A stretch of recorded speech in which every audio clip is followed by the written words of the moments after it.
Hello everyone, welcome to engineer explained. आजचा video खूप महत्त्वाचा आहे, कारण हा फक्त अभ्यासाबद्दल नाही, हा एसपीपीयूने दिलेल्या एका मोठ्या चान्स बद्दल आहे. तुम्हाला माहिती आहे, पुणे युनिव्हर्सिटीने carry on carry forward policy सुरू केली आहे. म्हणजे जरी तुमच्याकडे बॅकलॉग सब्जेक्ट्स असले तरी तुम्हाला पुढच्या इयरला जायची संधी मिळेल. पण लक्षात ठेवा, हा परमनंट प्रमोशन नाही, हा फक्त एक चान्स आहे. हा चान्स तुम्हाला तुमचे subjects upcoming November December 2025 end sem exam मध्ये क्लिअर करण्यासाठी दिला आहे. जर तुम्ही हा ऑपॉर्च्युनिटी सिरियस घेतलात तर तुमचं एक वर्ष वाचेल, पण जर वाया घालवलात तर बॅकलॉग पुन्हा अडवणारच. म्हणून मी सांगतो, हा वेळ ऍब्सोल्युटली राईट आहे प्रिपरेशन सुरू करण्यासाठी. आता मेन क्वेश्चन, कोणते सब्जेक्ट्स क्लिअर करणे गरजेचे आहे? For SE and TE engineering काही कोर सब्जेक्ट्स आहेत जे फंडामेंटल्स डिसाइड करतात. Solid mechanics SM, electrical and electronics engineering EE, mathematics 3 N3, kinematics of machinery QM, fluid mechanics FM, engineering thermodynamics ET, applied thermodynamics AT, engineering metallurgy and materials EMM.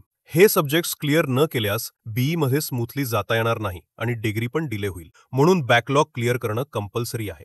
मित्रांनो, good news म्हणजे या चॅनलवर म्हणजे engineer एक्सप्लेनवर तुम्हाला या सर्व सब्जेक्ट्सचे tutorial videos मिळतील.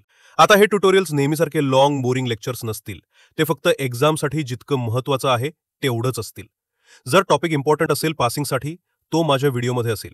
जर टॉपिक नॉट युजफुल असेल तो आपण स्किप करणार. म्हणजे तुम्ही स्मार्ट स्टडी करू शकता, टाइम वाचवाल आणि डायरेक्टली एक्झाम ओरिएंटेड प्रिपरेशन करू शकता. फ्रेंड्स, वेळ खूप कमी आहे. एक्झाम नोव्हेंबर-डिसेंबर 2025 ला आहे. प्रत्येक दिवस महत्त्वाचा आहे. आता तयारी सुरू केली तर तुम्ही नक्की बॅकलॉग क्लिअर करू शकता. So don't waste this chance. Subscribe करा इंजिनियर एक्सप्लेन, लेक्चर्स फॉलो करा 1 by 1 आणि या अटेम्प्ट मध्येच पास व्हा. Remember, carry on is not permanent, it is just one chance. Use it wisely.